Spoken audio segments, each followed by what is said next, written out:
They're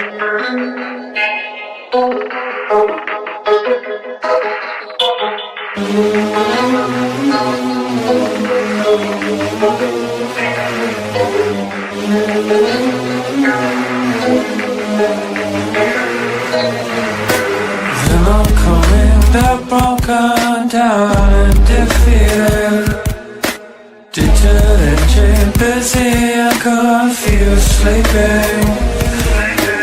You're dying while I wait you till it started. On the journey chosen, wasted, now it's selected. I was so bad, what happened? Fall the sky and crush me in my smile. I was so bad, what happened? Fall out the sky and crush me in my smile.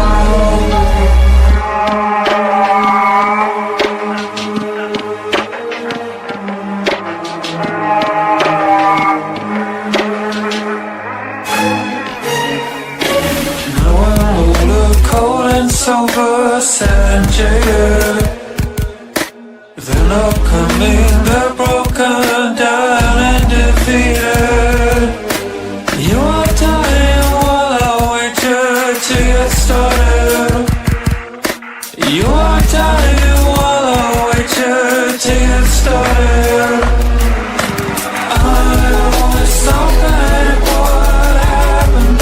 Fall out of the sky, yeah. Crush me in my smile. I was so bad, what happened? Fall out of the sky and crush me in my smile.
I'm a motherfucking unicorn, a one-of-one.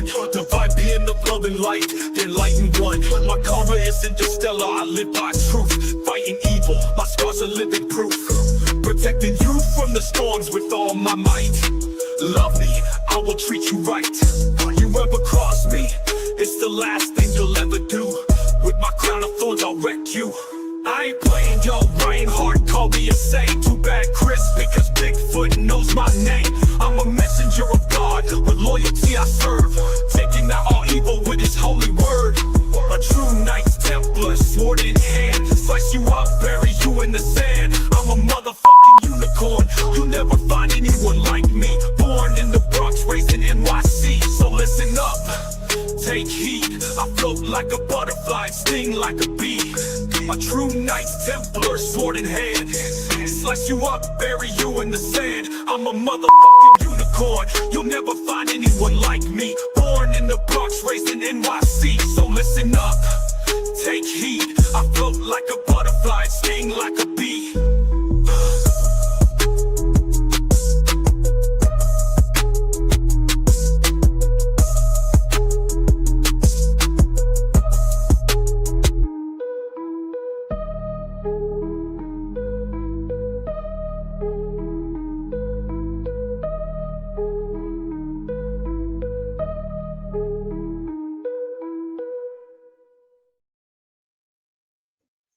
Welcome to Third Eye Live. June, it's almost summer. It's almost 21st. It's almost summer, everybody. How you doing, Mark? You look like summer in your house. Yeah. I'm enjoying the summer. I don't have the AC on. Right. But the vet said that Spunky. There's nothing wrong with Spunky other than the vet wanted me to make sure I kept him warm. Might be overdoing it today, but How much warmer does the bird have to be? I'm just curious. I was a little. Hey, doc, like at what temperature can I turn the AC on? But it's comfortable at night. But I took Spunky down to the vet for the fans that care, like Jen, Right. and he got his nails clipped. He has since he's a little bit older. He does have some arthritis in his right foot, and that's one of the doctors said. You just want to kind of keep him a little bit warmer. Like seniors can get.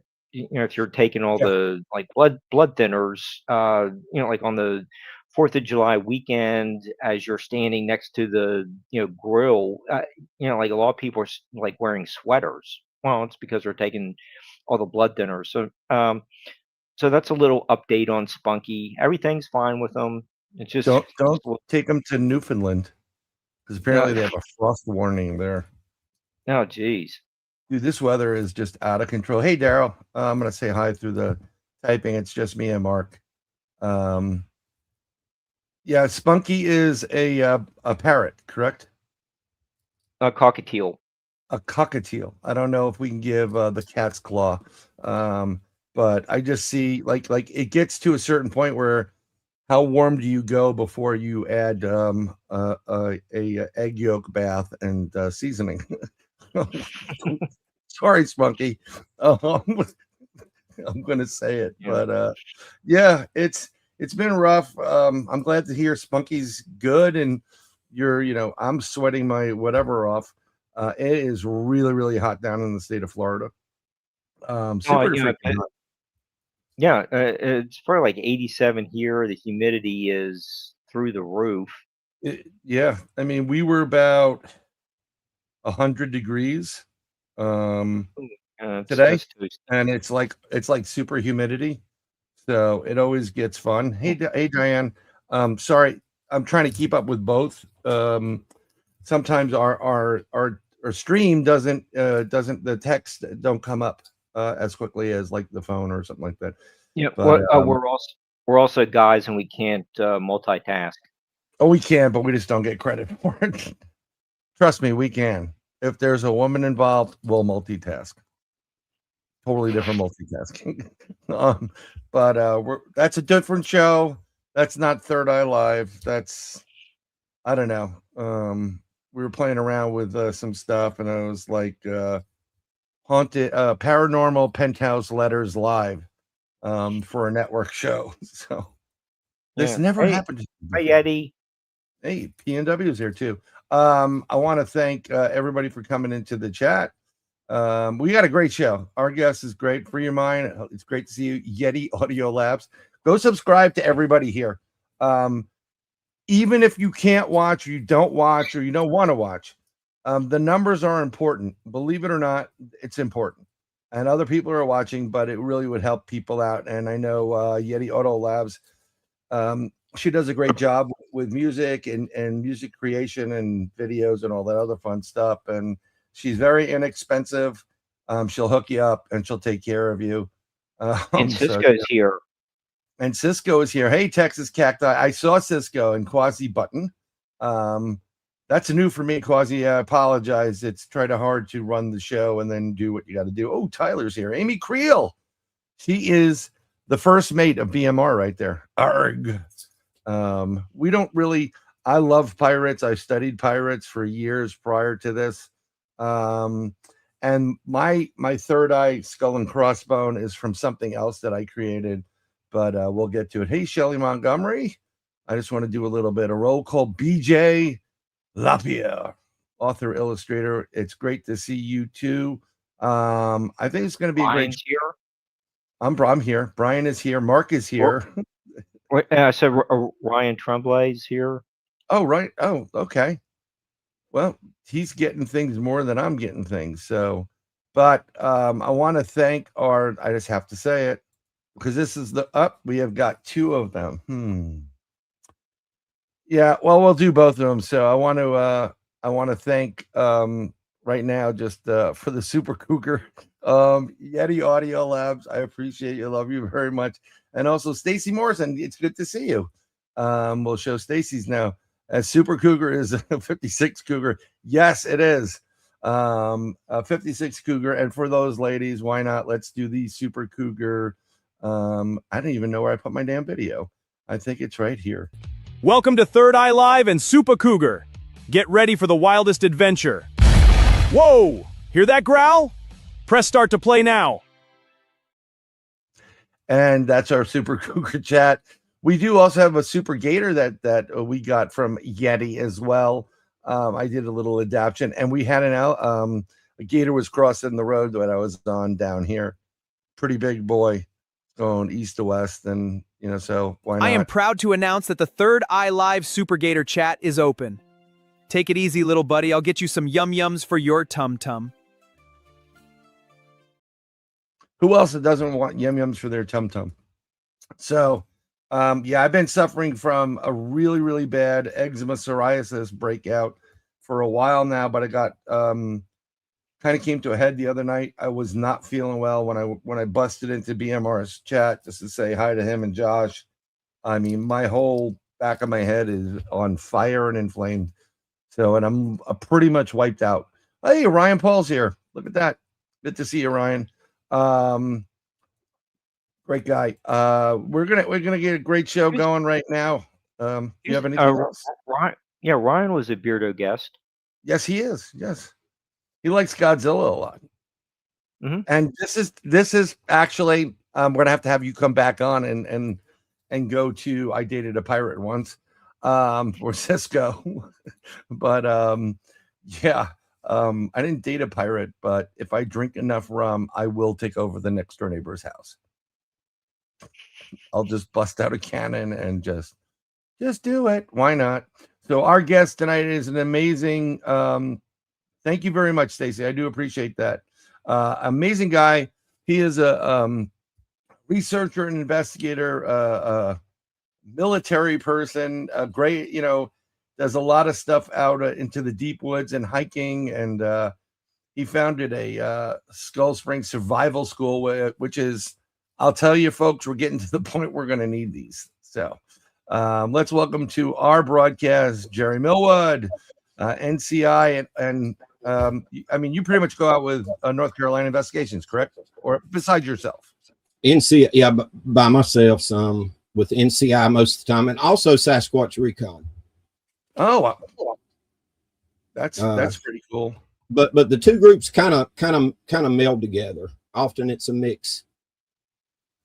Does everybody kind of flow, or is there a little? Sometimes there's tension when there's all that paradrama going on in this world, and I don't get involved in any of it. Right. No, we have a good situation. You've got Bob Trent, Dwight Campbell, me, and Tim Deals in Sasquatch Recon, and then Tim and I with George Lunsford and Robert Effler, Brian Sawyer, Rachel Jones. We've got a bunch of NCI members. I think we're at about 25 members now, spread out all over the country. Oh, that's cool. But no, we have a good mix, and not a lot of drama queens and drama kings. And yeah, I mean, from watching a lot of what you guys do and your show on YouTube, and just knowing some of you guys, not as directly as we have been introduced, but peripherally, you guys take it real seriously, like the way it should be done, but you also have a fun time doing it. And yeah, it's a wonderful thing. So for everybody that's in here that may not know you, Jerry, and I think a lot of people do know you, do you want to give a a little bit of a bio, and then we'll Sure. get into seeing what's going on in the woods in North Carolina? Absolutely.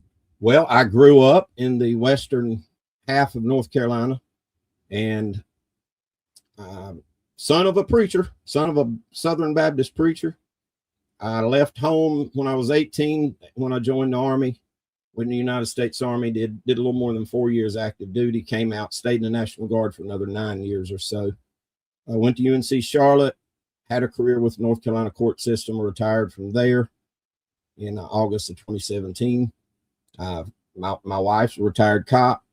We've got 3 kids, a fireman, officer in the Navy, and my daughter is in the film industry. She is a technician.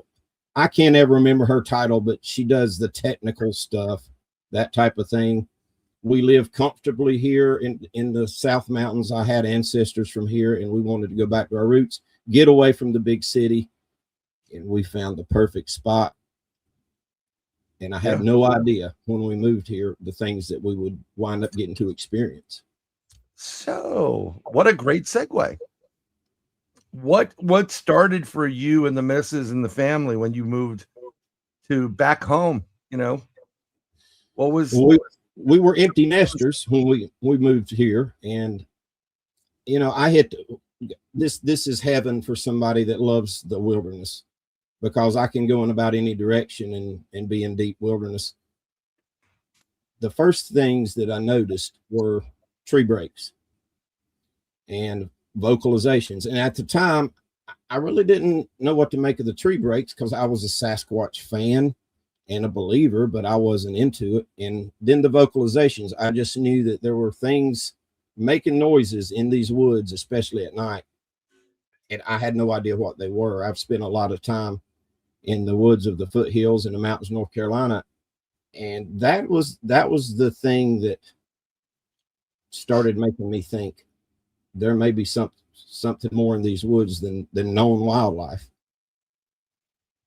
It's got to be kind of unusual when you grow up, or you have some roots in these areas, and you've been out and you've been in the woods, and then all of a sudden you start hearing some very weird vocalizations. I'm assuming you hunt. I don't know for sure, or you've hunted it at a certain point.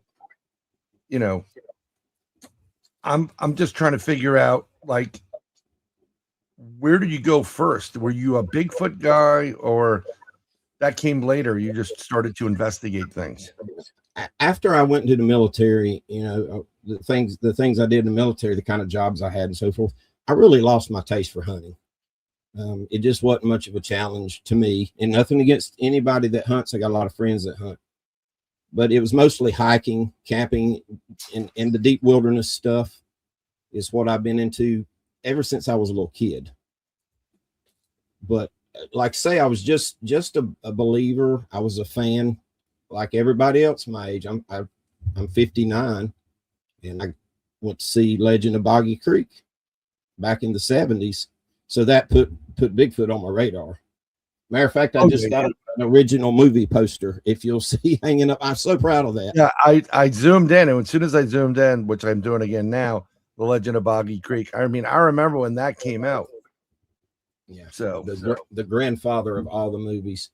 And I would follow things on the movies that were coming out, the different sequels to Boggy Creek, and as time went on, more movies came out. So I was a fan from that standpoint, entertainment standpoint. I didn't discount that there were these creatures in the woods, but I didn't think I would ever have any encounters. But right. Here we are. Jerry, just right before the show started, you said something about your native heritage. We kind of really didn't get to develop it as the show started, but how did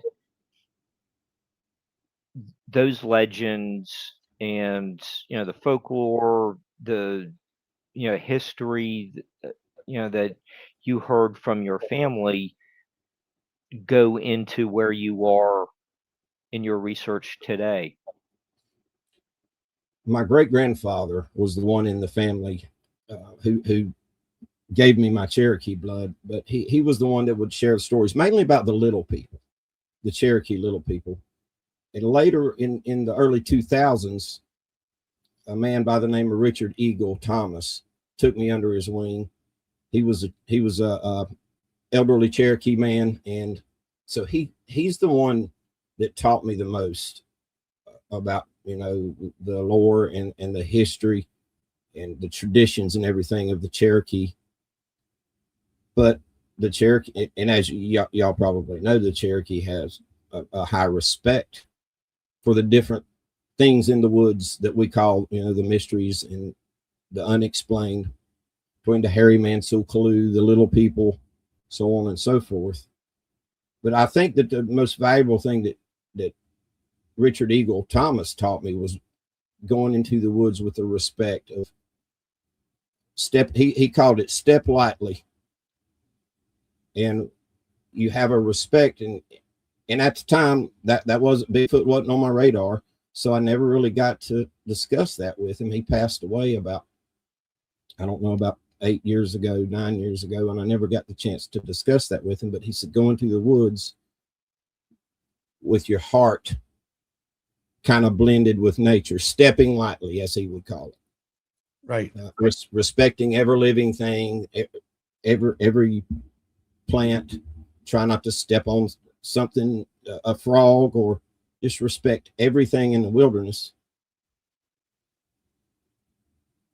And I've carried that with me ever since. I think that is pretty important. I didn't mean to interrupt you, Mark, because those traditions have led many in the Native community into kind of like a life of respect. Whereas, as I'm going to say it, as Westerners, we don't respect the trees, the frogs, the forest, or whatever, and then we take it for granted. So it's just crazy. Go ahead, Mark. Sorry about that. I don't think we've really covered a whole lot about the little people, and discussed your recent work with Mary Joyce, who's covered a lot of little people,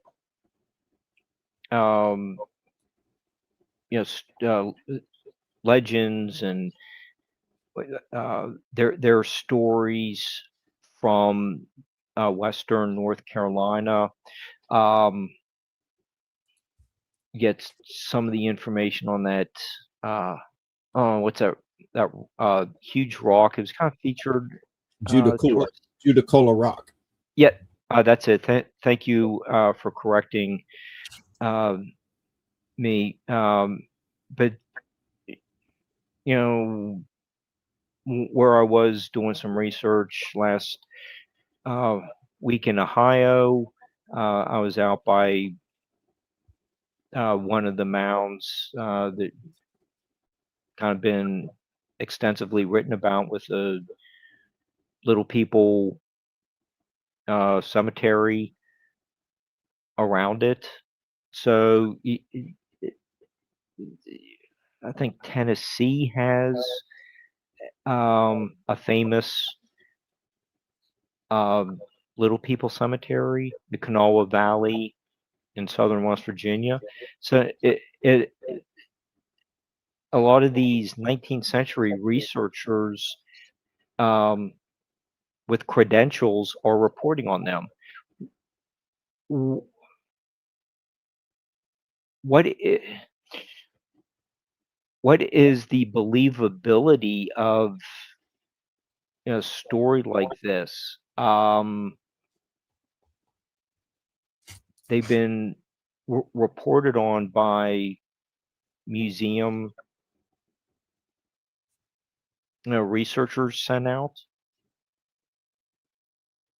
Do you think it's real? Yeah, I do.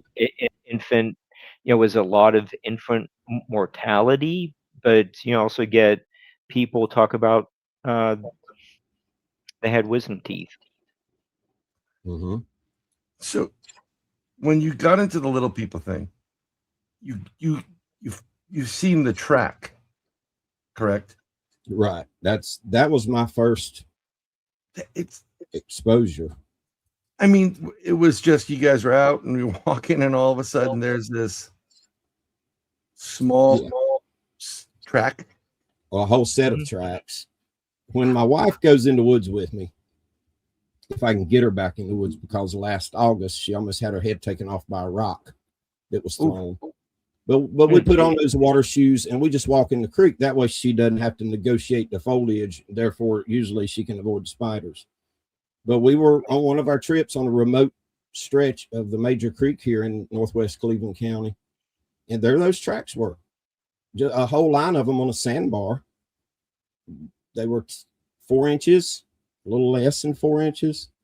And they were human, except they were very flat. This big. Yep. Very flat. Five digits per. Yes, 5 toes. Oh man, this is cool. Other than the flat, how flat the feet were, it was a mirror image of a human footprint, just tiny. Right. And then it was a few months later, one morning, Nancy got up and early to go to work, and there was something stuck to the glass of our storm door, and it was grass. And it was a shape that's similar to the pi symbol, similar, not exactly. And then it had kind of a circle around it. And it was tiny pieces of grass that were fashioned together, wove together. And I didn't know what to make of it. And at the time, with the tracks, I'd already dove into that. And Robin Moonshadow, my dear friend that has passed away since, said that's Little People tracks. And then she also said that the symbol was left by the little people, that it was a sign of friendship. So initially I thought, gosh, did a squatch leave this thing? But it was so tiny, and it would require, just this big, but very intricate. So that would be, okay. The equivalent of that is something, larger, like trash can size, and where you could actually weave it. I think Shelly just posted something. Moved here, didn't know anyone, met a person, went to this outdoor party, told me we were something about Munchkin Land. I mean, when you you move into an area and there are, like, I'm sure there's some elders, the original people there and the old timers, and they're like, they know all this stuff. You're like, watch out for the little ones, and you're like, oh, the kids? No, I mean, I'm assuming if you have a 4-inch footprint, you're probably about that tall, like not that tall. Right. Maybe, I don't know, maybe 2.5 foot tall, somewhere in that. Yeah. I mean, at the most. It's just a little bit smaller than you, Mark. Joking. But I mean, when you saw that intricate work, did you leave it, or you took it, or what's the protocol for something like that according to local folklore? Well, we really didn't have any protocol. And then what I did, I just left it. It was, wet grass stuck to the door, and it stayed for several days. We had a storm. Of course, I photographed it, but we had a storm, and the storm washed it off finally. But, and again, bringing up Robin Moonshadow's name, she said, just leave it. Well, that's the whole thing. Sometimes people don't know what to do. What's the protocol? And I know that when you get into the little people over in the Netherlands, what they do there is, if they see a fairy ring or the fairy realm, they will pave a road around it instead of going through it. Right. Because folklore states if you mess with them, bad tidings will come. So I was wondering, I don't know if it's just to leave it alone and they just, wow, that's really cool, thank you, and move on, versus maybe we should leave something as an offering, but not knowing the protocols, you could be inviting them to your house. Well, you gave me a stick figure and now you have to get out. Who knows? Yeah, and I wasn't expecting it. Now, by then, Bigfoot squatches were on my radar. I'd already seen 3 by the time that I ran across these Little People tracks, and I had not ever studied them outside of what my elder had taught me and what my great grandfather taught me, which was that they can be tricksters. Yes, they can be very benevolent and nice to you, but if you wrong them, they can also be pretty nasty. Case in point, Hickory Nut Gorge. If you guys have heard of Chimney Rock, North Carolina, it was said that at one time, way before Europeans came to North America, that something happened and that the Cherokee started avoiding Hickory Nut Gorge because the Little People would throw rocks from up high to try to hit them. If the natives are avoiding an area, there is a huge reason for it. And your mind can go wild with things like this. I'm sure Mark, who's studying a lot of the prehistory and correcting a lot of the fossil record and the historical record, we've gotten into this discussion after a while that, we're not being told the truth about everything. And on top of that, if the natives are not going over anywhere near that area, then these things can be so vicious or dangerous that it could cause problems. So that healthy respect you had for him when you're like, oh, that was nice. And I forgot the author's name you guys were both friendly with. And she said, leave it. You leave it. But you had Bigfoot encounters prior to this, I guess, Little People. So yeah. Were you by yourself or were you with the missus? The first time that we saw one, she was in the vehicle in my truck with me. We turned onto our road here, this dead end road, at about 9:30 on Thursday night in August of 2017. And as we were making the turn in, the headlights swept the opposite side of the road beside the cornfield. It was just standing outside the corn. This wasn't one of the, a lot of times you'll see them in the foliage. You'll see a dark silhouette. It was outside of the corn, just a few feet from the road, 7.5 feet tall. It was massive. It's dimensions. At the time, I was so impressed with how broad the shoulders were and the thighs on that creature. And it didn't sink in with us. It happened just like that. And I went past it just a little bit and I said, keep an eye on it. And I was going to put the vehicle in reverse and I wanted to put the headlights on the cornfield.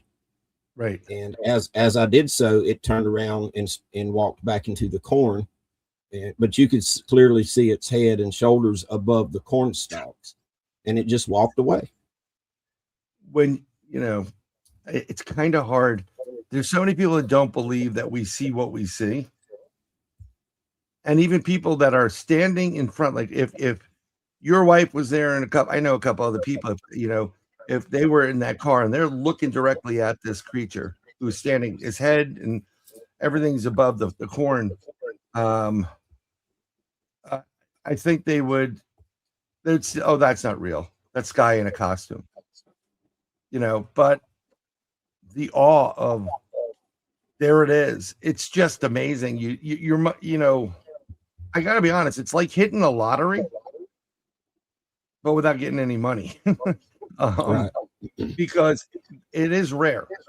And then do you think that you saw the same one multiple times prior, or is it, you think you have a clan there, or a family? No, there's after all these years now of studying it and keeping track and mapping vocalizations and that type of thing, there's a group or a clan that lives north of me on the other side of the creek, and we're talking a distance of about 500 yards to that creek, and then the creek runs west. And you remember on Boggy Creek, what did they say? They always follow the creek, and that is definitely true for these South Mountains. And then south and southwest of me, there's clearly a second clan or second group.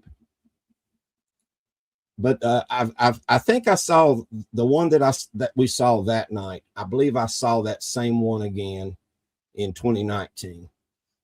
I've got a pretty not the best picture in the world, but dimensions. It was near a tree, and my son and I were able to extrapolate. It was about 7.5 feet tall, very broad.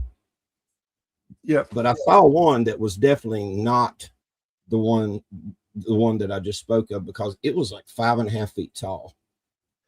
Okay, so you think that was a young, a juvenile, maybe just learning to sow its oats. I heard a theory recently. It's called the stick theory in relationship to these creatures, where when they're learning to cloak, and that ability as they're young, they learn to cloak. What they do is they hold on to a stick, and they kind of vibrate using the stick as a balance mechanism.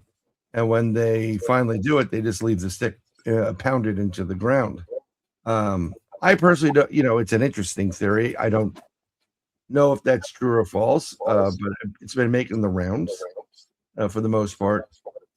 But I just think they do. It's an innate ability. It's kind of like when we were born. Just think about this concept. How did you know how to breathe? That's a great question. It was just built into the system. I guess the doctor smacked my ass, and it's innate. What happened? But in relationship to these, when you see these Bigfoot and then you see these little people, Texas Cacti was asking a question, and I'm trying to show it right there. There it is. Do you think they have the same cloaking ability as Sasquatch? And I'm assuming, Texas, you're talking about the little people to the Sasquatch, or Bigfoot to Sasquatch, because Bigfoot and Sasquatch are the same. I think that the little people can cloak. Okay. Of course, they're really small, and if you are a lifelong resident of the woods, you're going to have to know how to use cover and concealment. But I honestly believe they have that aspect to them, whether it's something spiritual or whether it's something physical. I believe that the little people can cloak as well. I think. Well, go ahead, Mark. No, I just wanted to ask Jerry, since sure, we are dealing with two humanoid shaped species.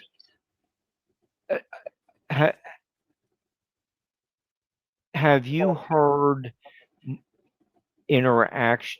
about interactions between the little people and Bigfoot?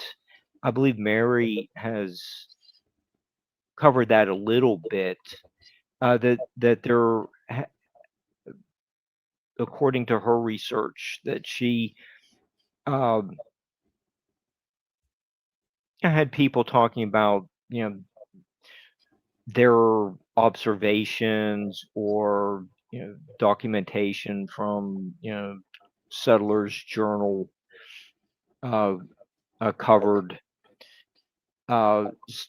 seeing such meetings. Have you heard much about those types of encounters? I've never heard of an encounter where they were spotted together, but I was told, again, bringing up Robin's name, Robin Moonshadow, and others since, that they live harmoniously with the Bigfoots. Okay. Something very interesting, though. There are a couple of images, but well in advance of AI. Let's throw this in there because it's very important to do that.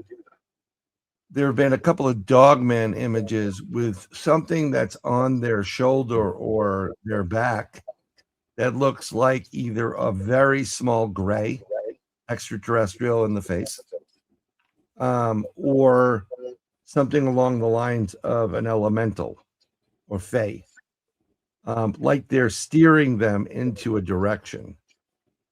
So, I mean, as far as them being together, I think that, yeah, 100%. I would go with they do live within the same system. I mean, we've got plenty of different people living in the same system. We coexist.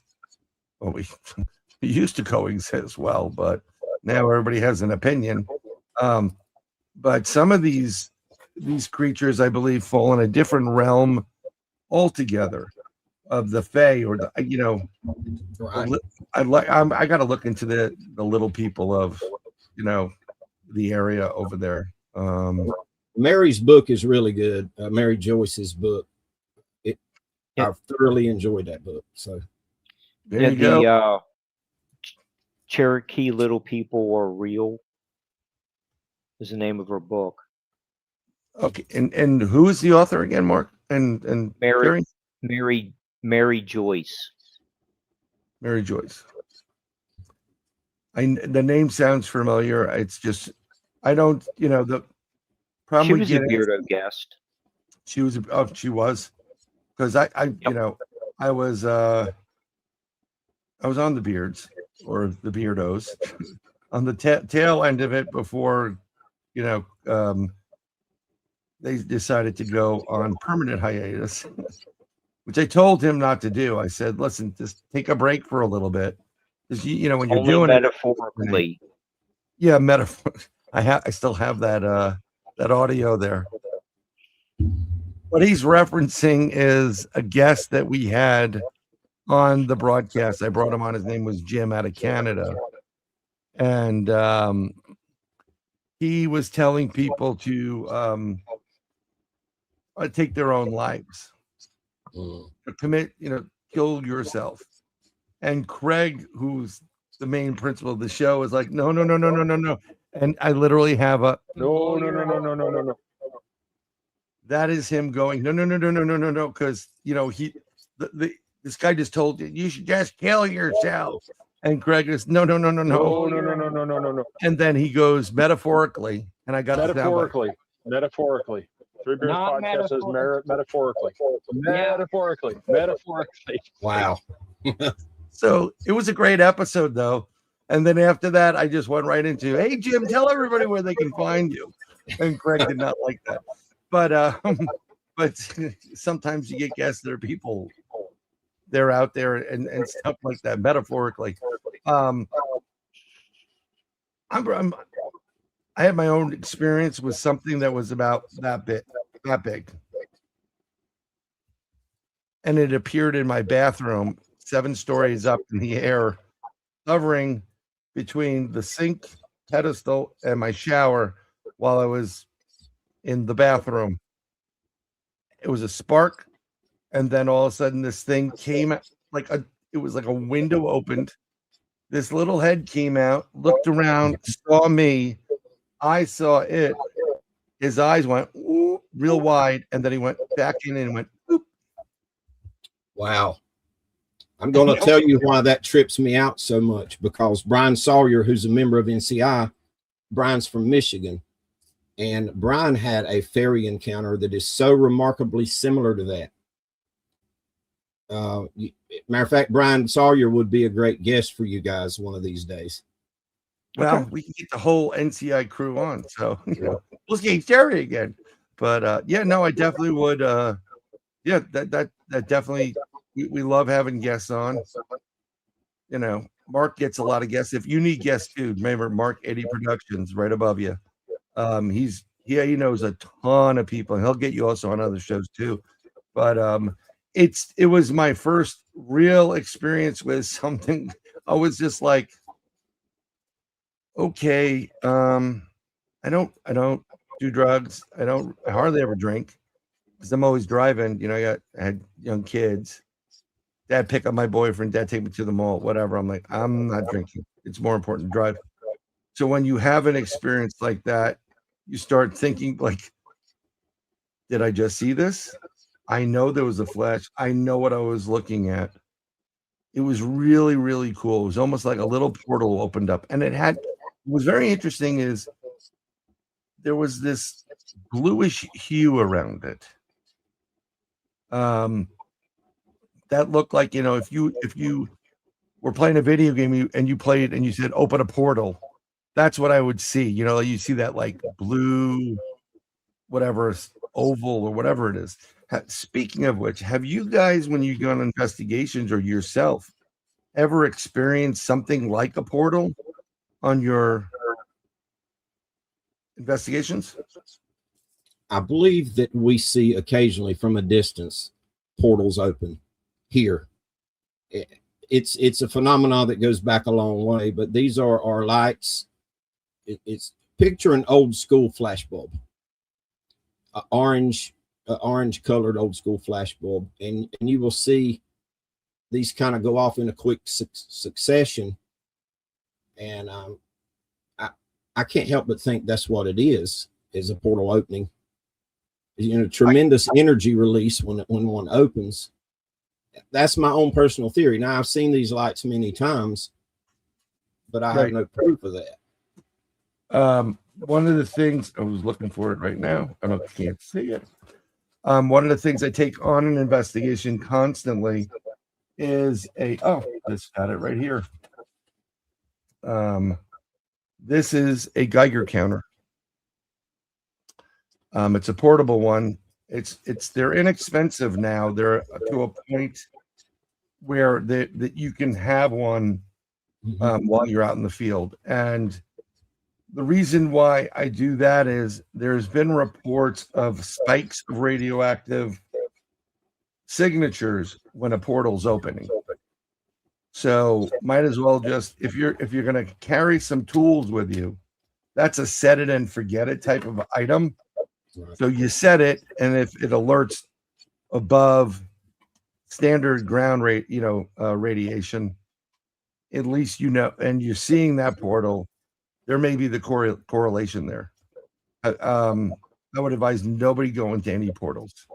If if you've heard Trey talk, Hudson, and they've done some investigations, and some of the guys went into a portal, and they did not fare very well. So even though you think it's a good idea, don't do it. And Ryan's saying something about Godzilla. Yeah. So when did you hook up with the NCI guys? Was it just you met them, and then one guy introduced another, and then you guys said, okay, let's go out? Or how did that work? Summarizing it as quickly as possible, I stayed private about everything for a long time. And then Fox Nation came to town. And the lady that I worked for, I had already retired. I was working a little country store. Absolutely incredible job and getting to know everybody. But she was in our inner circle. We went to church with her, and she knew about our encounter with Bigfoot. She knew that I was trying to get some of the old timers to open up to me. So anyway, Fox Nation reached out to her because we have no town hall in Kaiser. We don't have a stoplight in Kaiser. And so can we use your store as kind of headquarters? We're going to come shoot a short documentary on Nobby, which is what we call our Bigfoots here, Nobbies. And she said, sure. And then they said, do you know somebody that will interview? Well, somehow Bob Trent, I don't know, I've never asked Bob how he got brought into it, but Bob Trent. And then she asked me, she said, talk to this guy. She knew that I was maintaining a private status on the whole thing. So I talked to this fellow in LA who had a hard time understanding me. Apparently he'd never heard a hillbilly talk before. I love that stuff when the West Coast can't get through the accents.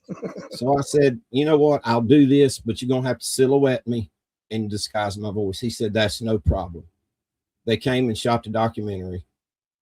Meanwhile, I had met Dwight Campbell, and I met Bob Trent on the set of that.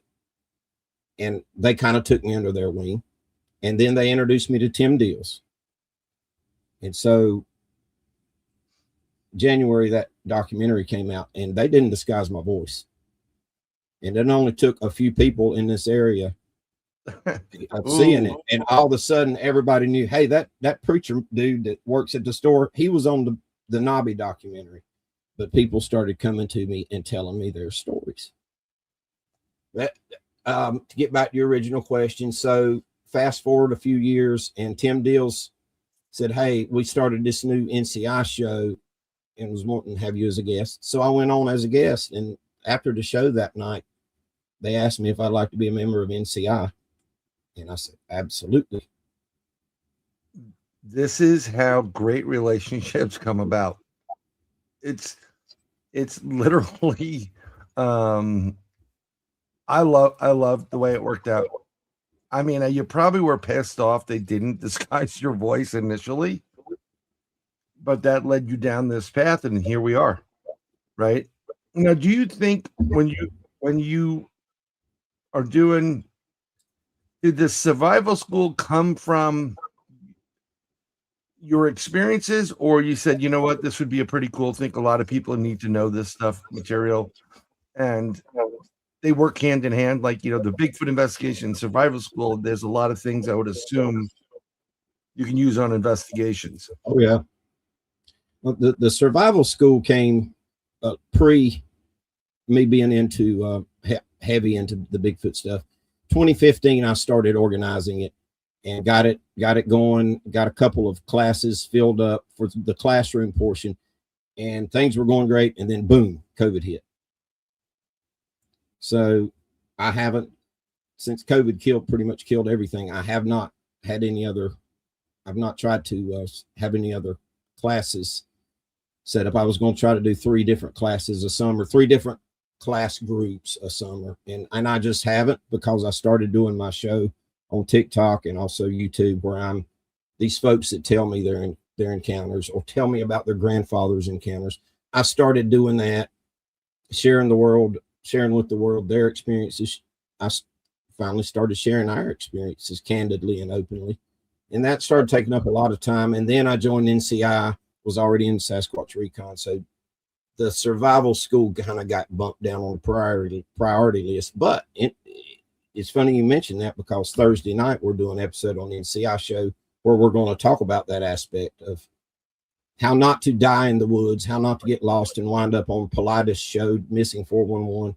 Yes, that would be a very good methodology there. So from finding out all these stories and having your own encounters, is this partially where the book is going? Like, you know, you went to the TikTok with it, and now are you just throwing it together and putting it into a book form? Mm-hmm. I think it's called Creatures in the Dark. Creatures in the Dark Story of the South Mountains of North Carolina. It's a long title. Not as long as my last book, but I think Ron Murphy for that. I'm going to talk a lot about the history of this area that goes a long way back with the cryptids. And there was one time period in particular that was really exciting around here. It was in the late 70s, starting in about the spring of 1978, on into the summer of 79, where there was a massive number of sightings on my end of the South Mountains, here near the eastern end of the South Mountains. I'll talk about that. And, you know, of course, I'll talk about the various theories of what are they? Are they Gigantopithecus? Are they interdimensional? That type of thing. But most of the book will either be about our experiences I've been personally involved in, and the experiences of my eyewitnesses. That's my favorite thing, other than being in the woods, is getting to hear people talk about their experience. I love it. Jerry, if you watch Ancient Aliens, you get all the Western petroglyphs of, you know, what seems to be aliens. maybe in the west of the Mississippi or east of the Mississippi River. Maybe there are yes a lot more depictions of Bigfoot type figures. And, you brought up the Judicola Rock. There are some other ones in the river, Ohio River behind me.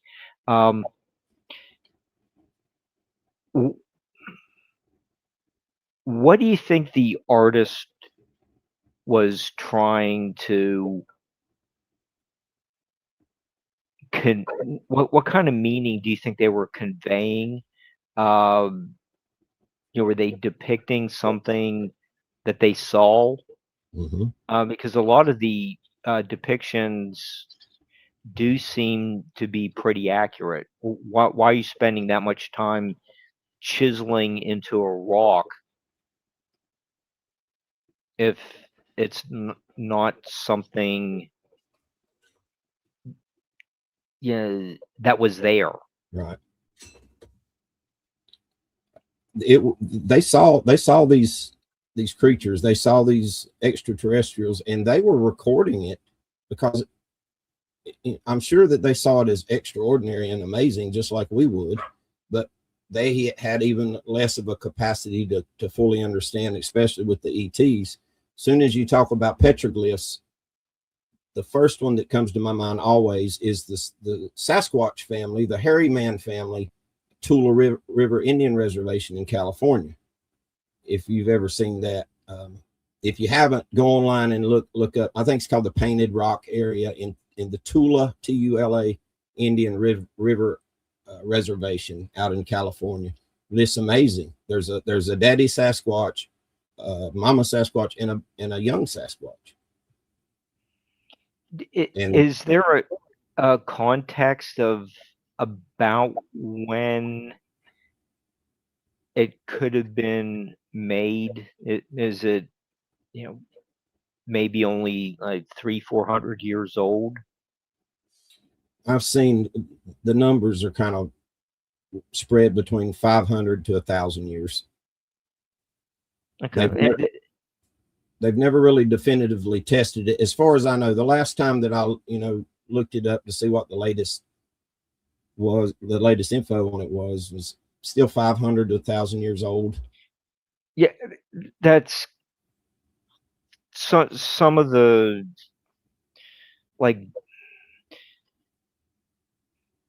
refuse or something like that from a nearby village in some of the places in Ohio might be kind of around that 500-year time period that you mentioned. You need to kind of look at the erosion on the rocks in the area. Oh, okay, there we go.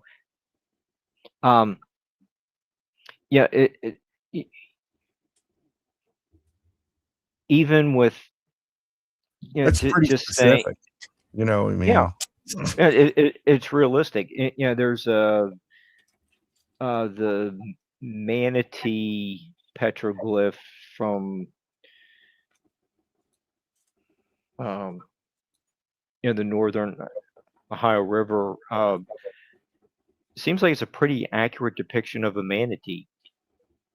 I don't think there's any proof that they were swimming in the upper Ohio River Valley, say 500 years ago, but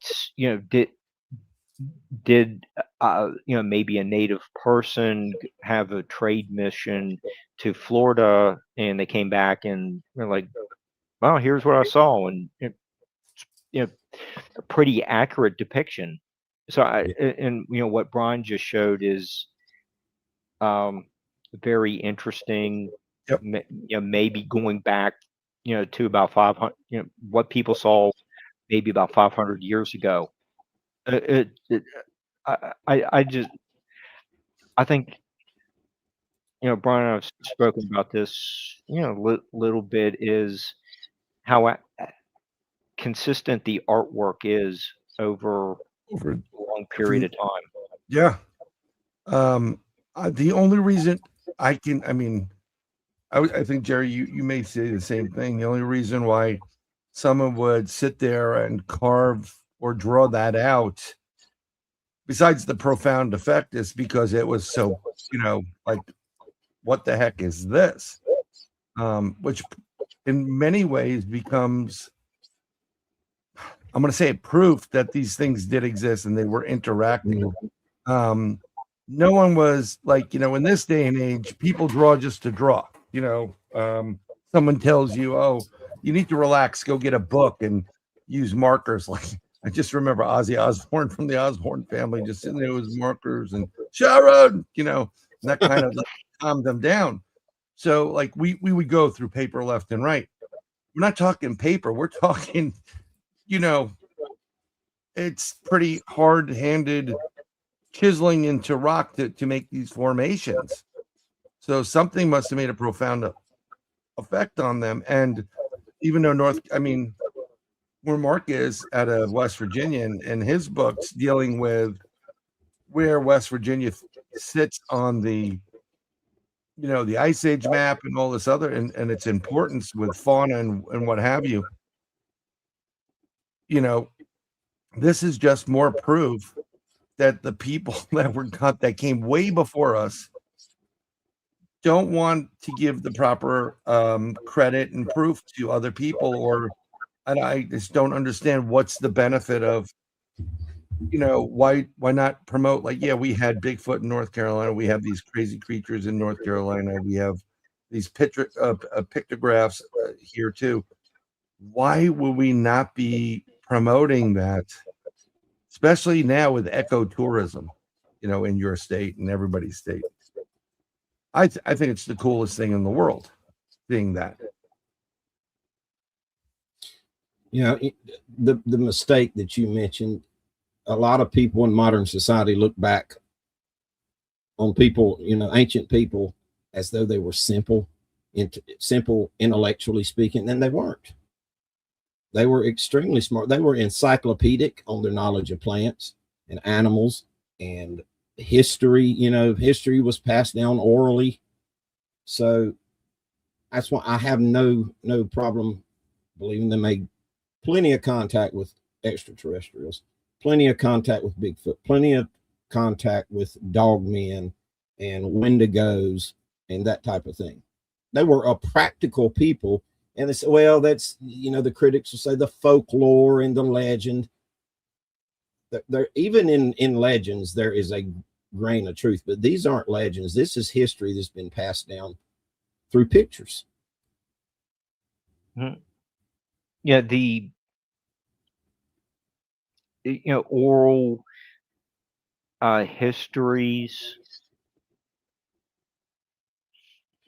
may have started 10,000 years ago. You get some of the people researchers talking about it's basically been uninterrupted for thousands of years, and then you throw in the petroglyphs. It's just adding more information. It's like layers. It's like sedimental layers. Mm-hmm. Yeah, and maybe things are obviously going to change over 10,000 years, but when you put something literally in stone, that's not going to change. So it's like the Viking bards who train all their lives to give the town history and all the chiefs and the know all the exploits. That was their job. Yep. and it's actually probably some of the longest surviving stories.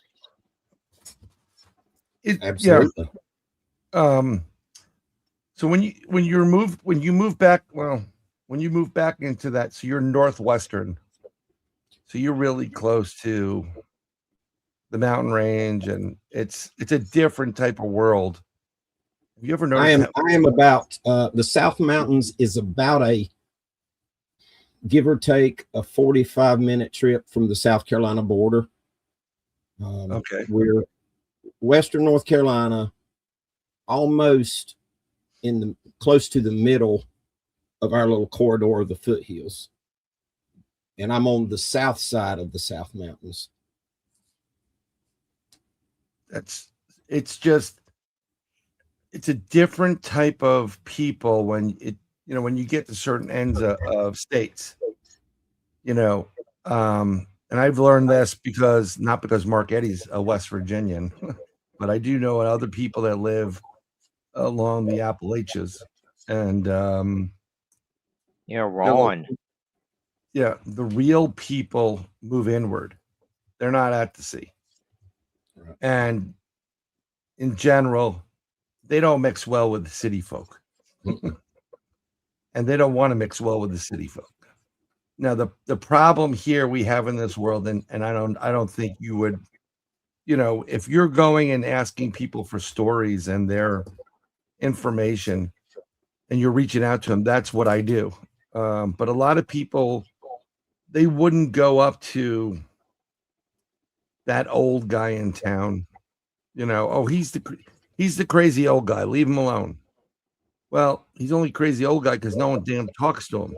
Right.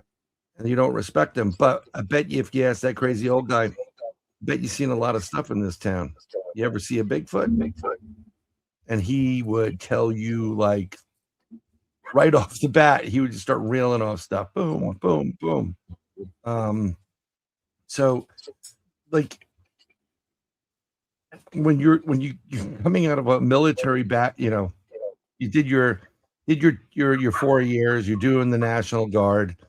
Do you do it out of North Carolina? Yeah, I was in the North Carolina National Guard at the time. I got out of the National Guard in 2003, but yeah, it was the North Carolina National Guard. So this is when you're in. Okay, so you're already experiencing these Bigfoot things when you're in the Guard. No. No. Oh, okay. No, my very first visual sighting was in August of 2017. Okay. No. The reason why I was going to ask is,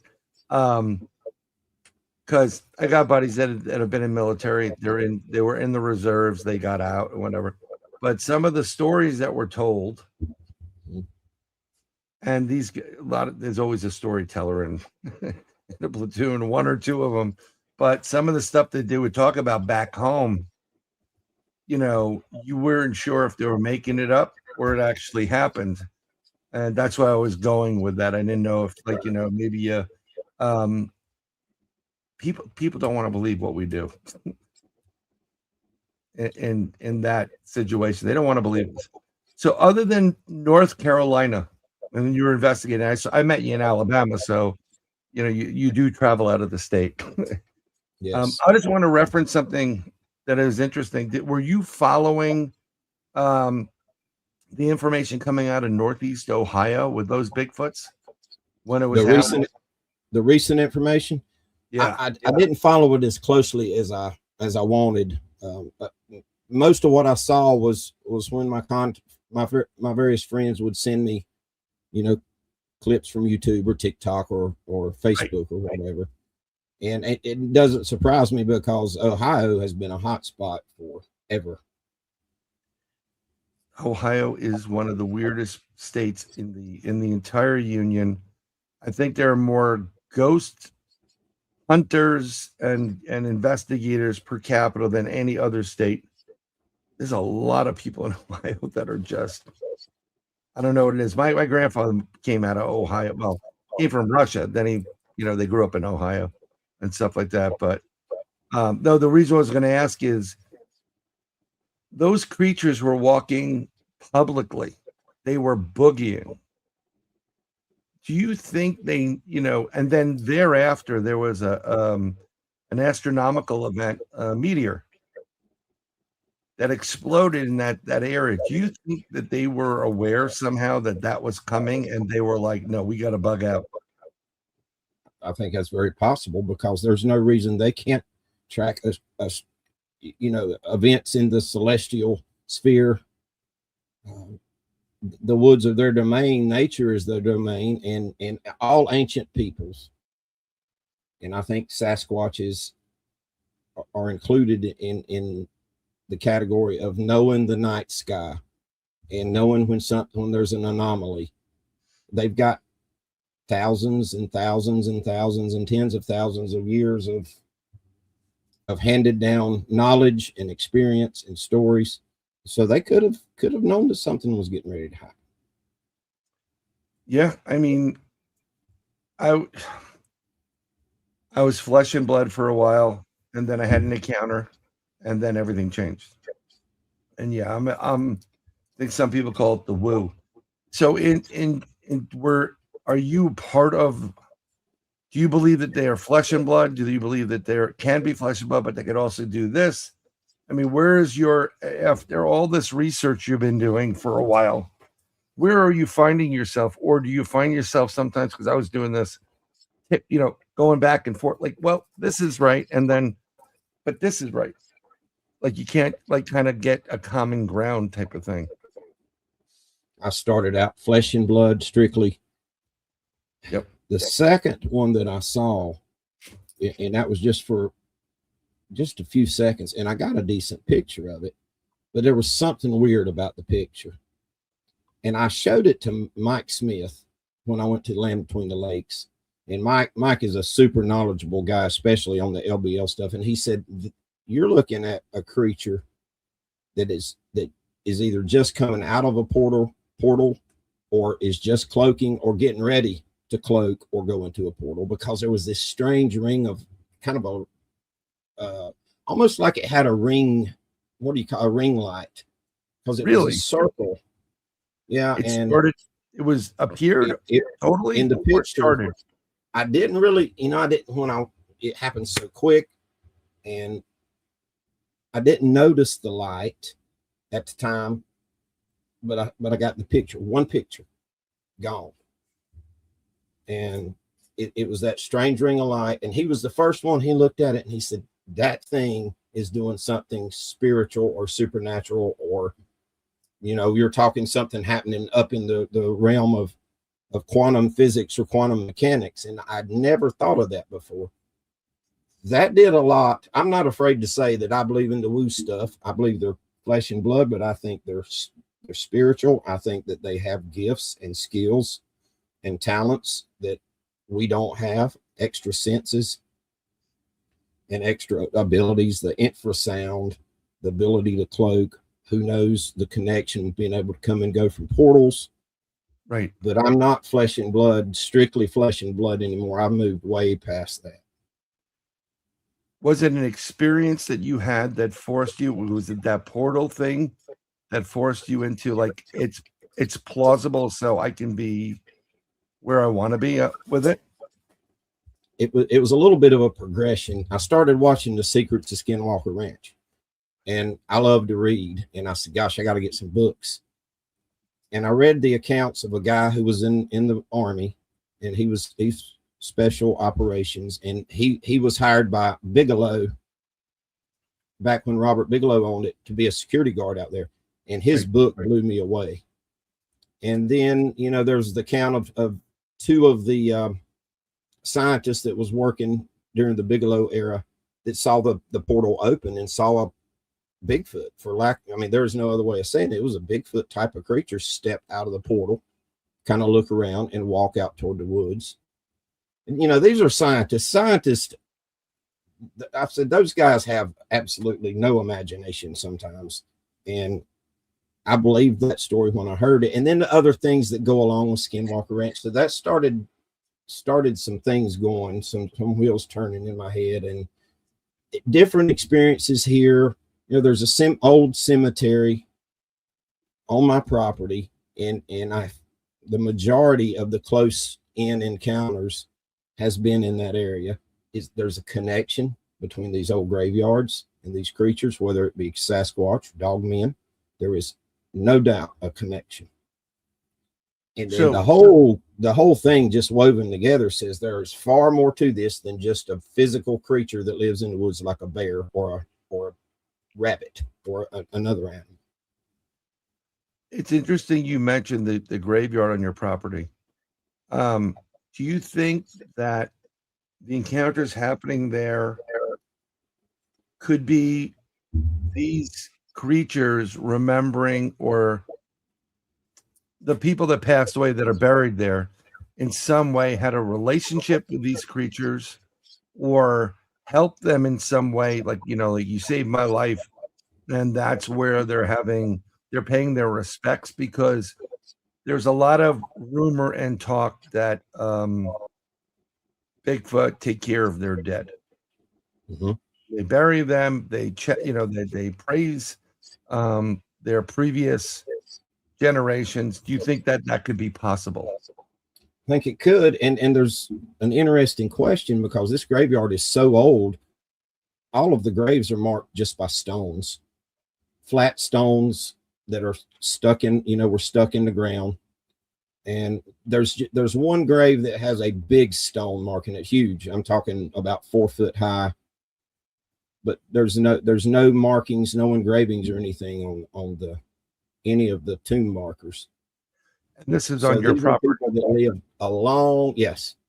These are folks that lived a long, long time ago. And then one of my friends he's never afraid to throw stuff out there. He said, "What if that's not people buried there?" I said, "Wow, I've not thought about that one." That is a very interesting prospect. I was kind of going there with that. What if it isn't people that are actually buried there, and it's their Sasquatch paying respects, or I don't know, something of that line? That's an interesting prospect. But I think what I would do if I found an old cemetery there, I would try to figure out how big it is. Mm-hmm. And I would try to clean it up and just put a picket fence, like a small fence around it, just to. Oh, it's huge. The graves are spread out over, I don't know, an area about the size of a baseball field. I would say about from end to end at its longest points, about 50, 60 yards. Jesus. And then as far as the width goes, maybe 40 yards. And, wow, and there's all told about 11 graves, and they're spread out. That is crazy. And nobody knows the history of this graveyard. My friends that live around me, we live amongst a family, but their parents bought this whole chunk of land in 1938. And when they were little children, way back in the 40s and 50s, they were referring to the graveyard as that old graveyard. So nobody knows the history of it. Okay. Well, that would have gotten me with ground penetrating radar just to see if there is something underneath there.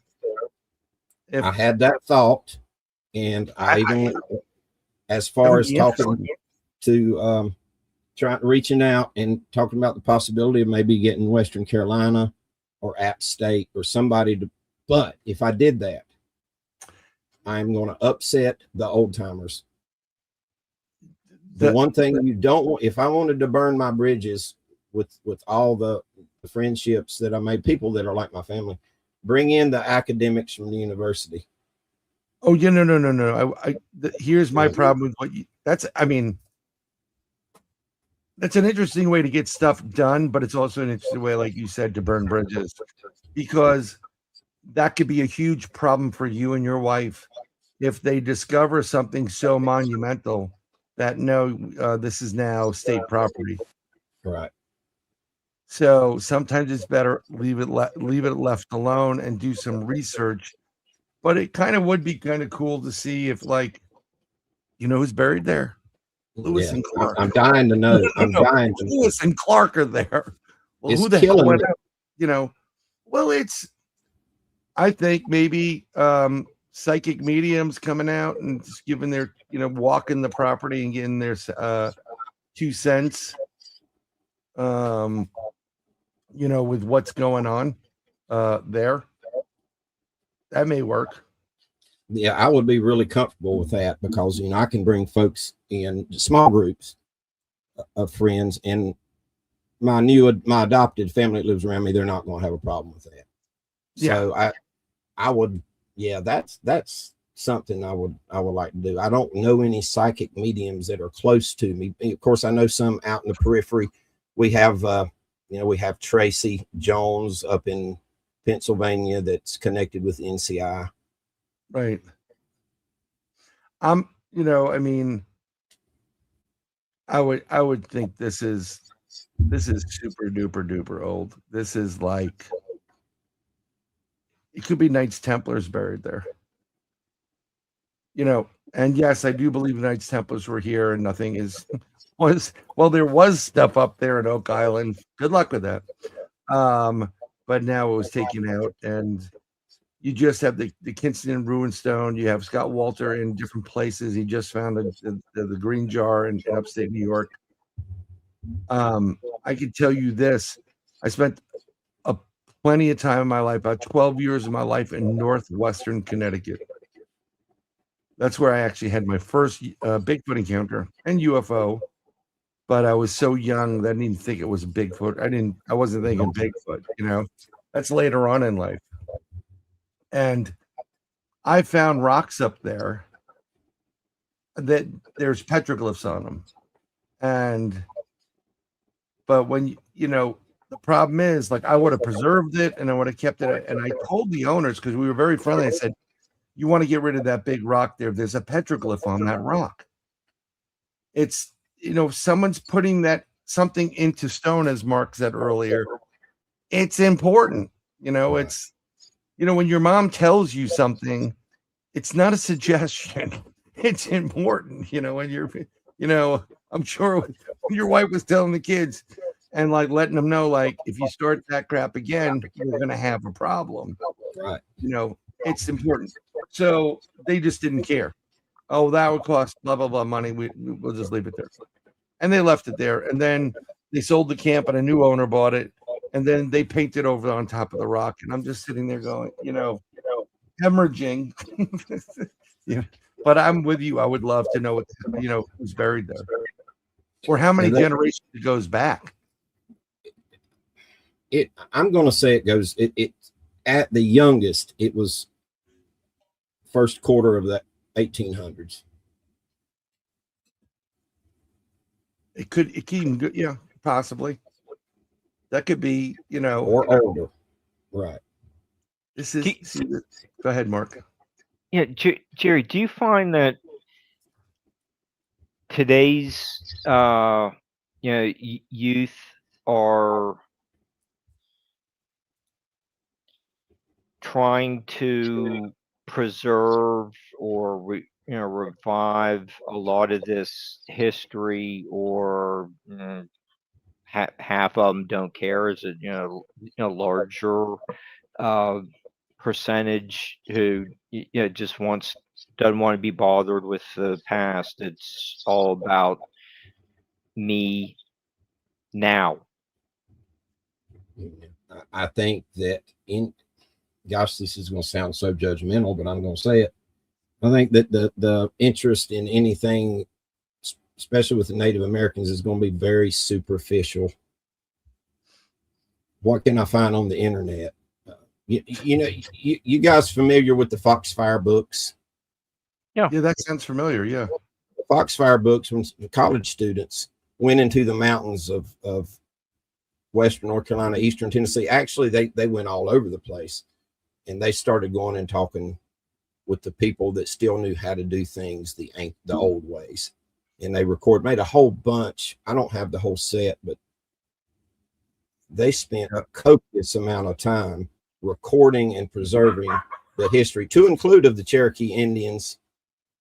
And I don't think today's youth, they're not going to spend that kind of time investing themselves in continuing something like the Foxfire series. But And if you want, the series is available on this website for $217. The complete 14-book collection. Yeah, they're incredible. I think I have about 5 of the books. Just incredible reading, and a lot of survival skills are taught in those books of how to do everything. You name it. If our ancestors did it, these college students, they done a great job in recording all this stuff and writing it and taking pictures and descriptions. Yeah, there's just a lot of. I think, Jerry, a lot of the stuff that you've covered tonight. Okay, I live in Appalachia too. We're been affected by the same culture.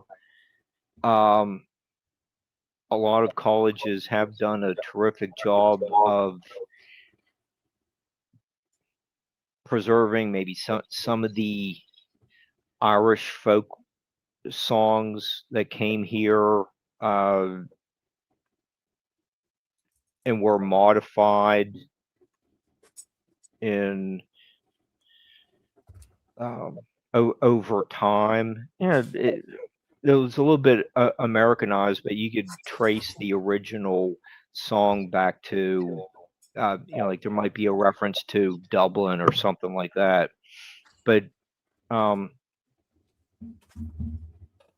the Foxfire books, some of the college professors have done a fantastic job throughout the 20th century to preserve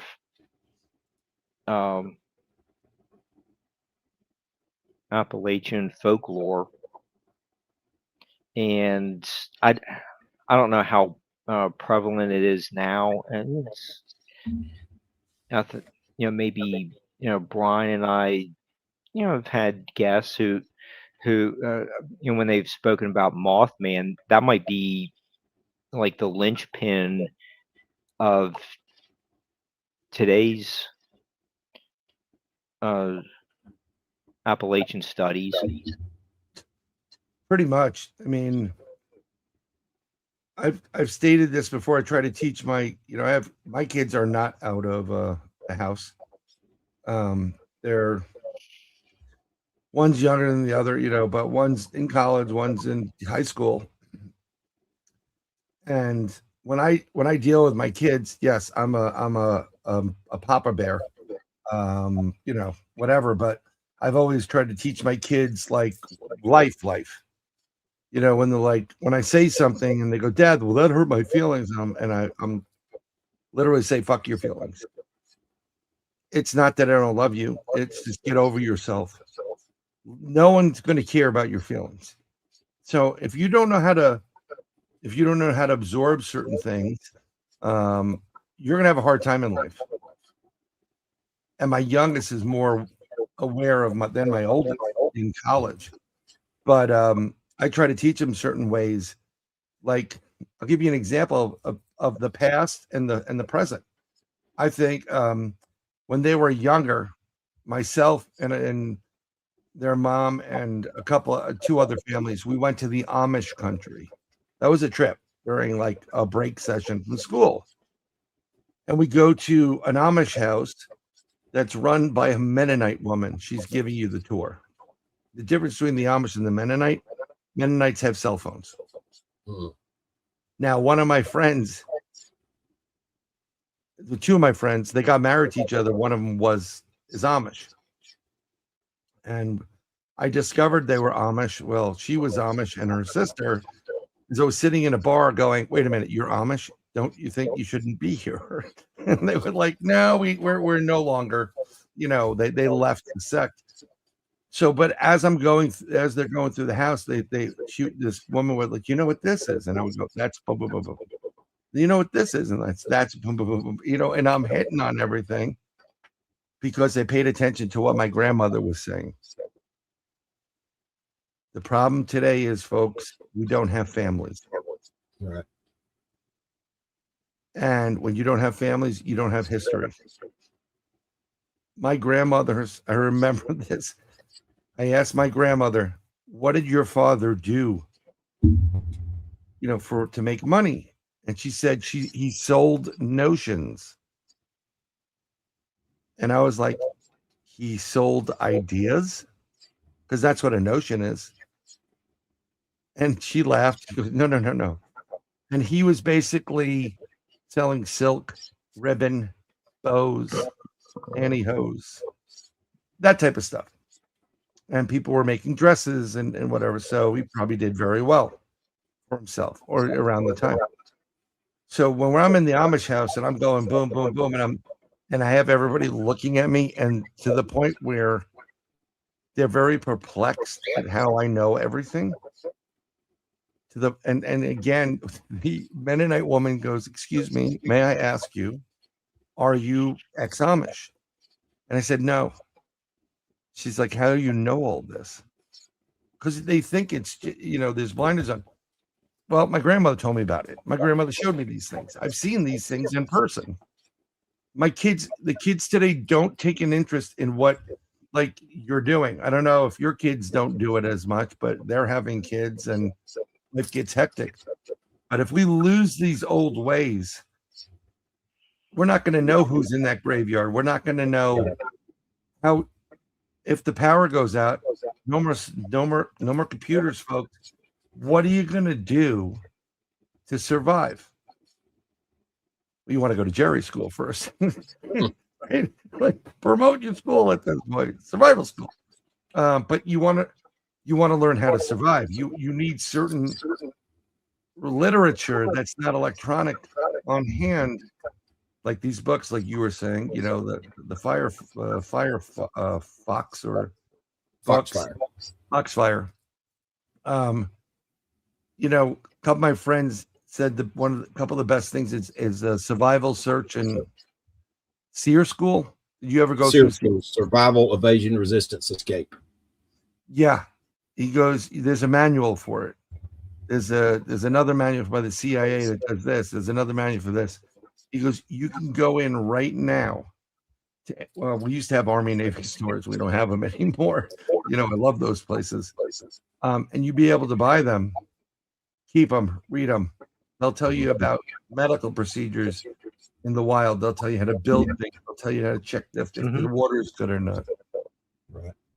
And so I'm just like we you know, this is one of the reasons why the Native Americans, the indigenous, they respected everything, because through that respect and their elders, they learned what plants were poisonous and what weren't poisonous. They knew when they told them, like you know, the gentleman said, step lightly, right? Yeah. They know it's in the woods there. You know, and you don't want to find out the hard way when it comes to stuff like this. Yeah, and it's, you know, I'm blessed. Me and my brother are blessed in a way because it was ingrained in us from the time we were little guys. Born, our primary caretakers while mom and dad was at work was my great grandparents. Each of them, they were born in 1905. My great grandmother, who was born in 1881, and then my maternal grandfather and grandmother. So, and then when I was 6, my mom and dad split up, and we lived with these folks, my great grandparents, my grandparents, and so they were constantly teaching us things. And to this day, that has benefited me and my brother probably more than anything else, more than me being in the Army, going to university, because they taught us things. I mean, we learned how to dig a well by hand, stuff, making lye soap, and that was ingrained in us. And I was able to get my kids to be into that. Now, there was a time when they hit their teen years when they wasn't so into going out and gardening with dad, But now later in life, they're back to it. And I have our genealogy records and I have them organized, ready to pass those on. But who knows if my great grandparents, my great great grandmother and my grandparents hadn't had such a big part in raising me and my brother, I may not have that drive. But I think that's also part of the drive of why I would say most of the people that investigate, we'll use the term investigate, research, whatever you want to do, go into the field regarding these cryptids and this high strangeness, is because we've heard things and we did listen to the past, and we were interested, like, well, why do I have to tread lightly? I want to know about that. Not in an arrogant way, out of respect for the process, right? My kids couldn't care less. Actually, my youngest will ask me certain questions. She's very intuitive. And I said it before, but when she was like 4 or 5, she was sleeping and she told me she was with my grandmother before she passed. She came here. And she pretty much was. But I try to tell them stories, and I know so much. They're like, Dad, how do you know all this? And it's like, well, I pay attention. I didn't have this, and I didn't have the, if we were lucky growing up, we may have had, remember electronic football? That was the first handheld game that I was aware of. But until then, it was, go out, come back when when the sun goes down or that light comes on, you better have your ass back here. And where you're growing up with those generations, they may say, when you see that sun going down, get your ass back home, because they know what's there in the dark. You don't want to be in like Appalachia in the woods after dark. It's Mark. That's where Mark is. Mark Eddy running around the woods. Sign my book. Yeah. But that's me. Yeah, I'm harmless. He is harmless. He's a good guy though. But Mark has come a long way, Jerry, because it's really not his forte, the paranormal side, or and he always asks great questions, and he's a good guy on that. But Mark, I'm thoroughly impressed. I was sitting here going, like, you were asking questions that were okay, let him go. But let's go into something, because we have about 20 minutes left. What was your most prolific experience in relationship to these high strangest cryptids, that type of thing? Like, was it a cryptid, UFO event? Was it all of the above? Let me know. I had 3 encounters when I was completely by myself in the dark. We have alpacas, llamas. I mean, for gosh sake, my wife might have a giraffe by tomorrow. But so at night, before I go to bed, I go count heads in the pasture, make sure everybody's okay. And when they get sick, you know how the animals will do, they'll go off to themselves, so they want to head downhill. So the first time something happened that really shook me up, where I was genuinely afraid, so I was looking for an animal who I couldn't account for, and I had to go all the way to the bottom near the patch of woods where this graveyard is, and I'm spotlighting looking for this animal who I figured is probably laying down. It's gonna be hard to find. And suddenly, red eyes in the woods. I had seen the green eye shine. I had seen creatures, but that red, it did something to me. I was instantly afraid, and I followed the advice some old timers give me, got out of the area. Then another time I was whistled at, same scenario, same area, and the whistle, it was just creepy. It was terrifying. And then I got yelled at one night, and it was really close. I could feel it, and it was clear that the creature did not want me down there at that time. I think they were hunting. But the thing that shook me up the most happened fairly recently, back in April. A friend of mine came to camp, and we had something unusual during the day. We had a tree knock. Normally we don't hear daytime tree knocks or vocalizations here. They're very rare. And we set up camp in a spot in a creek bottom where there's a lot of things happened over the years. With me, with the family that camped down there, they got to hear the gibberish, but that's kind of the hot spot. So that night, about 10, we got to hear some howls. One of the rare vocalizations. I don't know if that's a Bigfoot. I don't know if it's a dog man, but it's not a coyote, and it's not a dog, and it's not a wolf. You're talking about a real deep howl that starts way down here and rises, and it goes on forever. So we got to hear 2 of those howls, and about 1 a.m., there was a creature across the creek from us using the mountain laurel as cover. They really like that mountain laurel. We had it on night vision. We could see it. You know, you can extrapolate based on how far the eyes are off the ground. I know the area. Nothing else happened. We went to bed. Shortly before 4 a.m., he called me on the radio, woke me up, and it was terrifying.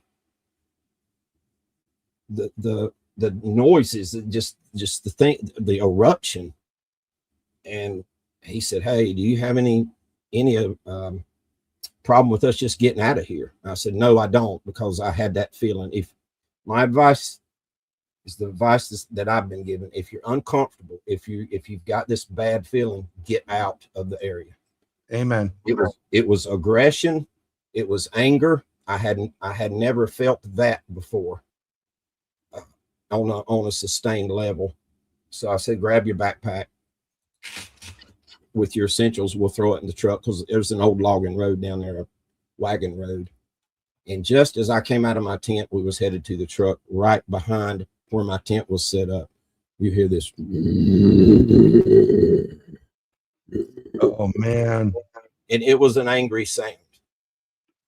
And it affected both of us. We got back up here at the house, and I made him a place to sleep. And I went to lay down, and I would close my eyes, and I was hearing this stuff. It was playing back like it was on a recorded loop in my head. But the anger, the aggression, I think that the reason they were upset was there was some people who were killing feral cats. They killed over 40 feral cats near that area.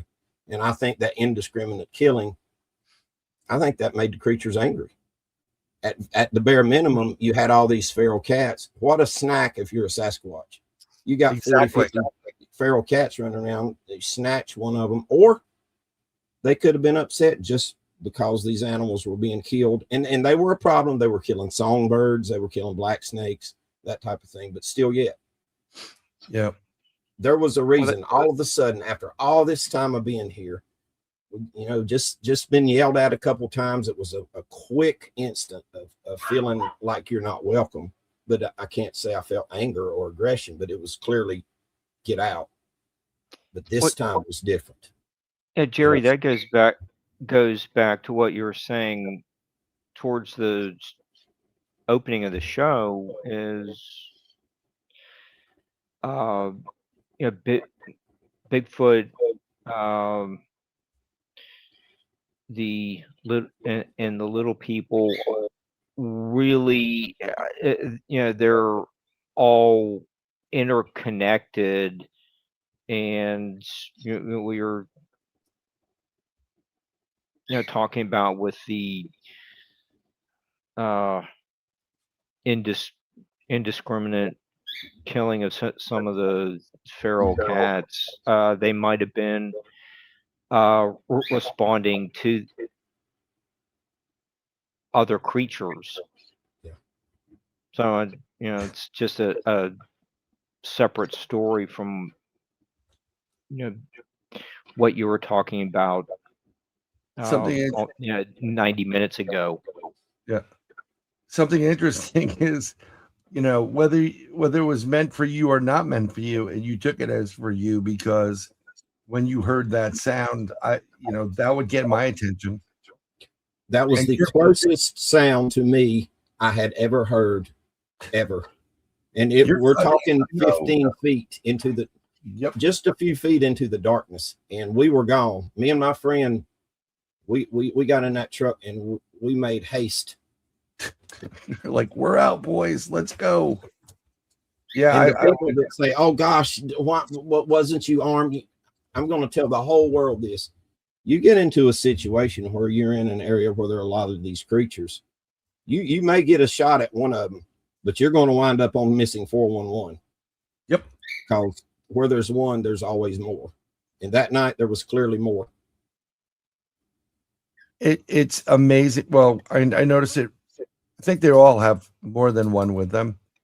But the dogman creature alone, if you have one in front of you, there's one sneaking up behind you or flanking you, guaranteed. There was Jim was in here from the Night Watch, and you know, they were using almost military tactics when those guys were out. You know, when Greg was filming The Vanished and some other movies that he's filmed, and they would literally draw your attention, and then they're flanking you or they're coming in close, and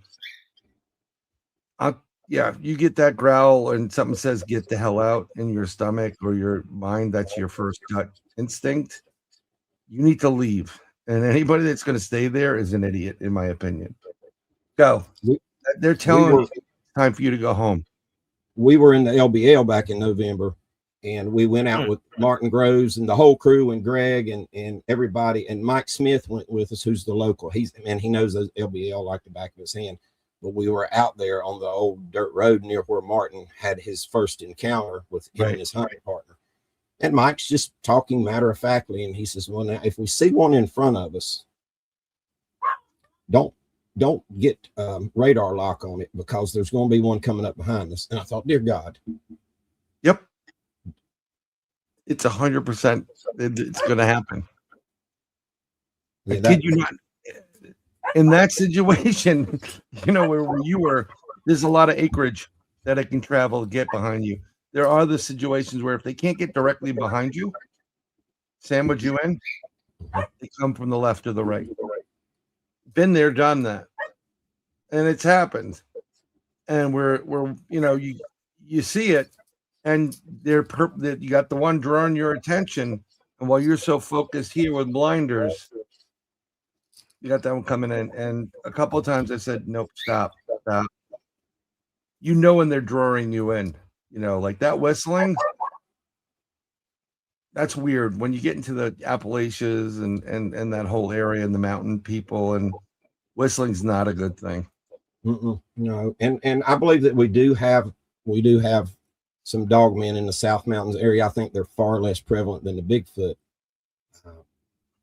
We found deer kills that I think were dogmen, but anyway, we've been surrounded before in that same spot where you would have them on all sides of you, but they weren't coming in. They wasn't yelling. Matter of fact, I mentioned the family that camped in that spot where they were hearing the gibberish language. Yeah. But the dog man that's a total other thing. You talking about needing to elevate your awareness and your security measures. Yep. It's incredible what you have to do. And let me tell you, just because you have a pew doesn't mean it's going to work. No, you might as well have a slingshot. You're better off actually with a long blade, and you should always carry a machete on you when you go on these trips. They respect the long blade because they know that'll cut them right open. A bullet is going to go and hit them. It's going to hurt. But that blade he has in his hand is going to go, and they're going to have a bigger problem. But your best bet is not to have a firefight with any of these creatures. I don't intend to ever show aggression toward any of the creatures. If my life is right there, I know I'm getting ready to die, I guess I'm going to try to fight back. But well, I mean, if you're going out with Greg, you know, Natalie's usually there and she causes problems. So she's a magnet. She's a booger magnet. We'll throw Natalie to the wolves and like, Natalie, you go get him with the bear spray and we're going to run. And really, there is something to it that if you're wanting to go out with an expedition or a camp out or a hike, your chances exponentially increase if you have some women with you. Yes, they do. We experimented with that here, and it was my cousin came up with the idea. He brought his wife and his best friend's wife, and we went into the woods, and we had an encounter at a distance of about 40 yards where the creature was watching us. And then later in the night, they came and surrounded the camp. There was no aggression or anything, but they were clearly interested. Yep. They like the way women smell. Not only the perfume and the fragrance, but the cycling. Right. Yeah. And Natalie said last night she and a friend were used as bait over the weekend. Natalie? Expedition. Probably. Yeah. No, they have been used as bait, and I guess that was a way for her to get out of the house without the AC, kind of like my house. Yeah. But that's why she and I are kind of like neighbors. Yeah. There you go. Natalie is fearless. Yeah. She's a little crazy sometimes too, but she is crazy. Matter of fact, she's in the Nervous Hospital Club with me and Robert Effler. And we go to you guys know the concept of the Nervous Hospital? Like the Crazy Club. There you go. We go to the Nervous Hospital on the weekends, and we have meatloaf every Saturday night with lots of ketchup. It's actually funny you're saying that. Yeah, I'm in that. I do some stupid things like that too. Actually, yeah, one of my buddies that I kind of with in New York, I talked to him. He's actually suffering from pneumonia right now. And I just said to him, like, we always had a plan A and a plan B. Like, if this doesn't work out, we got plan B. And plan B's always turned out to be freaking fantastic. But there's something about when you get in the field, and I said it to him this way, we really did some really stupid shit. Yeah. We pushed the envelope, and it can get dangerous. So be careful what you're doing. Don't push the envelope. Go with someone like Jerry and some of the other guys, NCI team. Go to a couple of conferences if you want to go experience this. Definitely, do your research. But we're almost out of time, Jerry, and I want to give them a chance to say, hey, where you can be found if they have questions for you, if they want you on their shows, because we have a lot of people in here that have shows that would love to have you on the show. Absolutely. I love doing this. I love talking about it and hearing other people talk about it.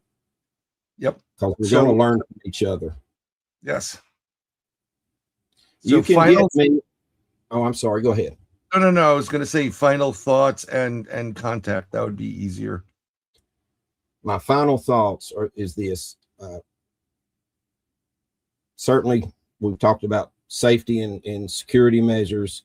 If you're going to go into the deep woods, go in numbers. I think that had it been more than just me and my friend with the experience I talked about earlier, if it had been a group of 6 or 8 people, we may have not had that experience. But go with numbers, go prepared, go in with respect. Robert W. Morgan wrote a book, the Bigfoot or the Sasquatch Hunter's Field Guide, and he talks a lot about the kind of heart you go into the woods with. And go in with respect, not with an aggressive mentality, or you're going to shoot. If you go into the woods wanting a Bigfoot encounter and you got that mentality of, well, I'm going to kill one, you're not going to see one.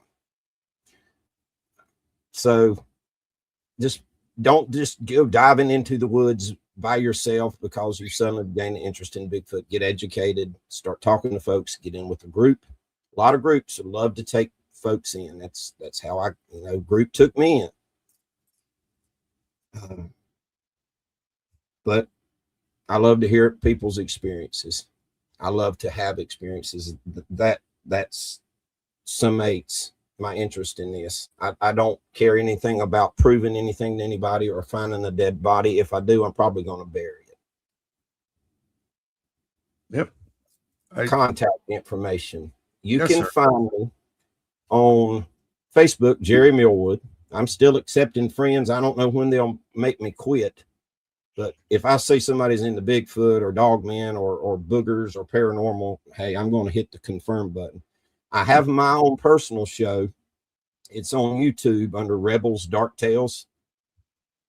And then I also have that same set of shows on TikTok under J.R. Millwood. I am on the NCI show with my NCI teammates twice a week, Tuesdays and Thursdays, 7 p.m. live Eastern time. And also Sasquatch Recon has a phenomenal YouTube channel under Sasquatch Recon. And they came here and we did a scientific reenactment of a video that I got of some kind of white entity. And it's pretty interesting. That's cool. I'd love to go investigate with you guys, get up to North Carolina.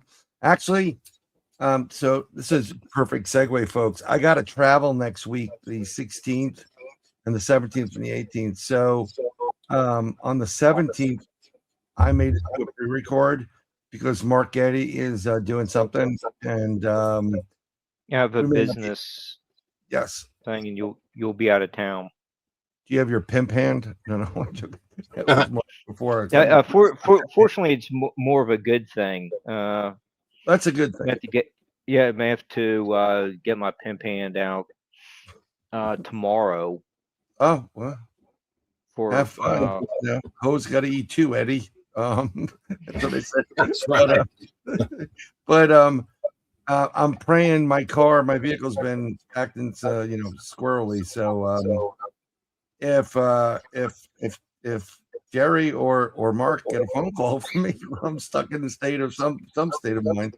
No, hope everything all goes well. I'm thinking about doing a quick little video, like a thinking piece, like ask you guys what to think about in relationships to what's going on with the disclosure movement. Something to think about, some research. Yeah, I'm gonna go to North Georgia with Sean DB Cooper right there too. Yeah, Sean is a member of NCI. Yes, he is. Great guy, brother, NCI, and but I definitely would love to come up there. And I really can't appreciate you. Thank you enough for coming on the broadcast. I had fun. Very informative. Hey, Mark, Brian, you guys are welcome here. If you say, hey, I think I can get to Jerry's area or the NCI territory in general, you just yell, let us know, and we'll definitely work something out. Oh, definitely. I'm working on. I just found these mattress blow up things for your SUV. So if worse comes to worse, because I tell you what, some of this tenting stuff, it's you get to a certain point in life. I'm not a camping person, not that I need glamping, like that glamour thing, but it does work better if you have something that ain't going to get wet and filled with mud. Been there, but I did have a Bigfoot looking at me through a passenger window one night because I couldn't get into my own tent. But I thank you very much. Our best to everybody there at NCI and to you and the family. And hopefully you have a great summer. And then we're going to get them back on. We'll do something maybe over the summer. We're looking at different dates. We have a lot of different guests coming on, doing a lot more paranormal, folks. So or paranormal based stuff. I would just leave you with this. Keep your eyes to the sky from this point until the end of the year, because part of our prediction show, I did predict that the UFO crafts are going to make their presence known. They're going to do this disclosure. That's what I think is going to take place and happen. And it's not going to be Blue Beam, but it will lead up to Blue Beam down the line. Project Blue Beam. It's a one world government, no religion, crazy stuff like that. But I thank everybody here. I thank everybody in chat. BJ, thank you very much for all the help. Yeti Audio Labs, you, Sean DB Cooper. I want to thank these people as well. Yeti Audio Labs, thank you so much for the super chat. We do appreciate it. And Stacy Morrison, I can't thank you enough. Super Cougar. Woo. I'm getting in trouble for the Cougar stuff now on other channels, but it's okay. I'm allowed to. And Sean DB Cooper, late arrival penalty fee. Yeah, I appreciate you, brother. Thank you so very, very much. Mark Eddy will not be back next week. But if anything goes wrong, we know people we can go get him tracked out and, out of the sex trafficking he's doing. I appreciate y'all for having me on here. Thank you so much. You got it. And we appreciate you. Thank you, much Jerry. love to you. All right, folks. That's it. Shelby Whitehead, you guys have a great night out in the field, wherever you are.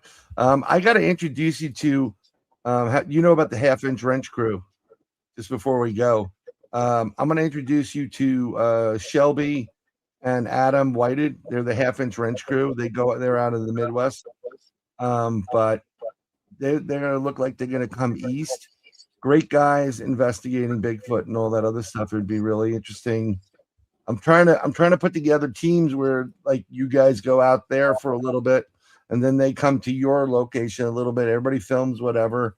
And you work like a real network instead of the bitterness that some people have in this world when it comes to, social media and sharing nice in the sandbox. So I'll introduce you guys through the, because they'd be great on your show.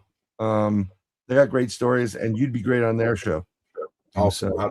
That'd be great. So we're going to give the aloha kiss. Remember that? So I don't want to give away my age right there. With a love boat, like whatever, aloha kiss. Mark, it's always been a pleasure. Pray for Mojo, and we're out of here. Thank you.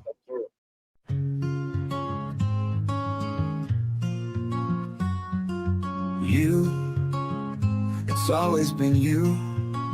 God showed me you. I have been searching decades for you. I found you, I lost you. My heart is broken without you. My soul aches for you. I need you, I want you. My days are filled with you. I've seen the future with you. My home is with you. I have felt the future with you. My nights are filled with you. Love is you. True love is you. My happiness is you. Every past life is with you. My dreams are filled with you. Life is meaningless without you. My future is with you. I will fight for you. I will defend you. I will give up my life for you.